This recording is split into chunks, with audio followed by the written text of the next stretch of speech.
Many buyers are hesitant to even start the process of buying a home simply because they're afraid of their credit score. Well, don't worry, I have your solution. I am here with Dane Wilson with Lender's Choice Credit Solutions, and I'm excited to share with you his tips, behind the scenes strategies to make sure that you are able to work with him and get your credit up to where it needs to be so you can buy your first house.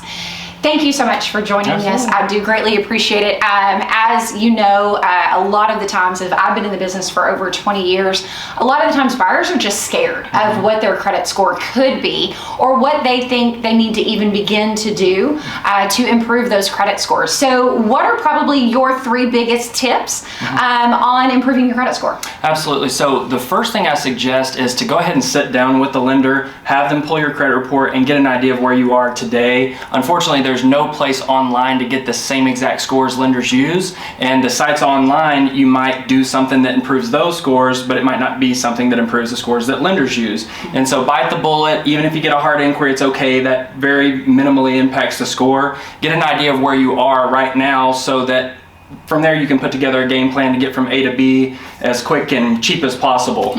So the next tip, make sure you have accounts that actually report to the credit bureaus. If you don't have a credit card, or if you don't already have an auto loan that report to the credit bureaus, there's no way to build positive payment history. So I see a lot of people that maybe went through a tough time previously. Maybe they lost a job and maxed out credit cards and they're sort of scared to open up a new account and go through that again. But if you have the negative from the past but you don't have any positive to build on, it's just hard to improve your scores.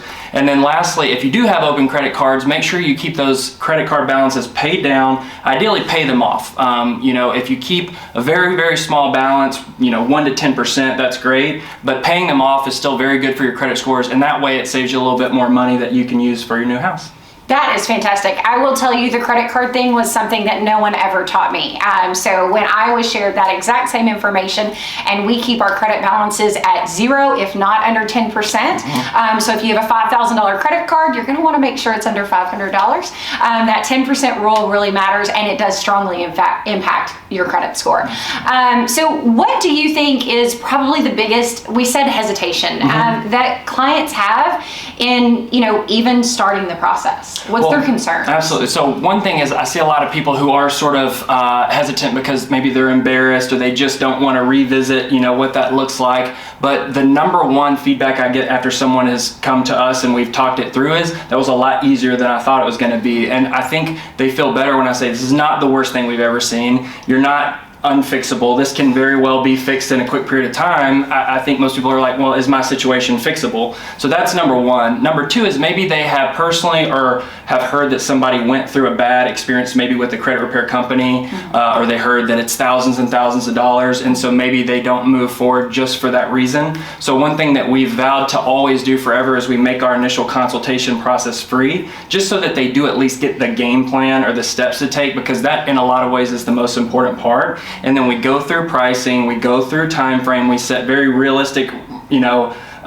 expectations of what this process looks like, worst case scenarios. And by the way, our worst case scenarios, you don't pay nothing unless you get what you want. But that way that they just kind of have all the information up front. If they decide not to move forward with the program, at least they have their game plan and they know what needs to be done on their end.